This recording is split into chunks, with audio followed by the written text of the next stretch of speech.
ఆంధ్రప్రదేశ్ రాజకీయాల్లో ఇప్పుడు ఒక సరికొత్త ట్రెండ్ నడుస్తుంది. డెవలప్మెంట్ అంటే కేవలం ఏసీ రూములో కూర్చోవటం కాదు, క్షేత్రస్థాయికి వెళ్లి పనులు జరగాల్సిందే అని నిరూపిస్తున్నారు డిప్యూటీ సీఎం పవన్ కళ్యాణ్. అవును, ఇప్పుడు పవన్ కళ్యాణ్ ఎక్కడికి వెళితే అక్కడ అధికారుల గుండెల్లో రైళ్లు పరిగెడుతున్నాయి. తాజాగా రాజమహేంద్రవరంలో పవన్ కళ్యాణ్ సుడిగాలి పర్యటన, అక్కడ అధికారులతో నిర్వహించిన సమీక్షా సమావేశం ఇప్పుడు రాష్ట్ర వ్యాప్తంగా హాట్ టాపిక్. కేవలం ఆర్డర్లు వేసి వదిలేయటం కాదు, స్వయంగా రంగంలోకి దిగి అధికారులకు చెమటలు పట్టించారు పవన్ కళ్యాణ్. నదులను కలుషితం చేస్తున్న వారిపై, నిర్లక్ష్యంగా వ్యవహరిస్తున్న అధికారులపై ఆయన చేసిన కామెంట్స్ ఇప్పుడు సోషల్ మీడియాను షేక్ చేస్తున్నాయి. అసలు రాజమండ్రి మున్సిపల్ ఆఫీస్లో ఏం జరిగింది? పవన్ ఇచ్చిన ఆ 6 నెలల డెడ్లైన్ ఏంటి? ఇప్పుడు చూద్దాం.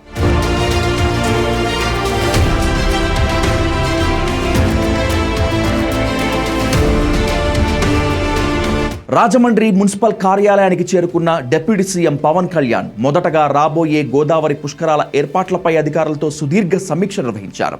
అయితే అది కేవలం కాగితాలకే పరిమితం కాలేదు. సమీక్ష ముగిసిన వెంటనే పవన్ కళ్యాణ్ స్వయంగా గోదావరి నదిలో బోటు ఎక్కి పుష్కర ఘాట్లను పరిశీలించారు.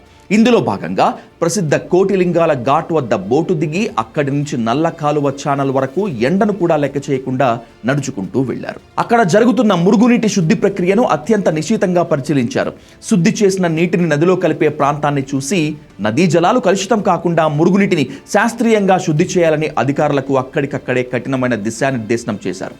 డిప్యూటీ సీఎం స్వయంగా కాలువ గట్లపై నడుస్తూ తనిఖీలు చేస్తుంటే అధికారులకు ఏం చేయాలో పాలుపోలేదు.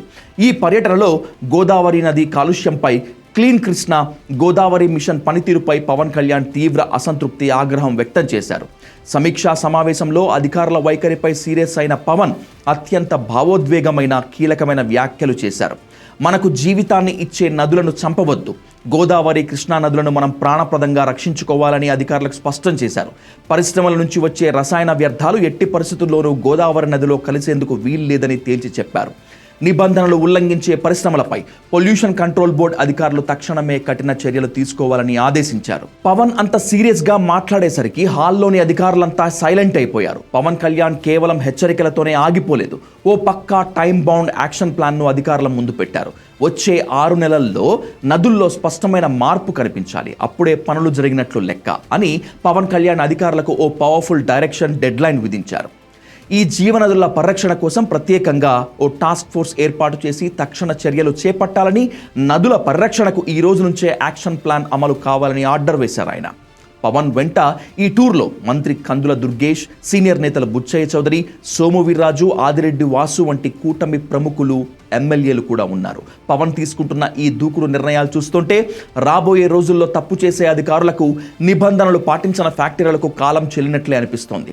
నిజంగానే పవన్ కళ్యాణ్ ఎక్కడికి వెళ్ళినా కేవలం ప్రోటోకాల్ సమీక్షలతో ముగించకుండా క్షేత్రస్థాయిలో లోపాలను ఎండగడుతుండటంతో అటు ప్రజల్లో హర్షం వ్యక్తమవుతోందంటున్నారు, ఇటు అధికారుల్లో కూడా భయం పట్టుకుందట.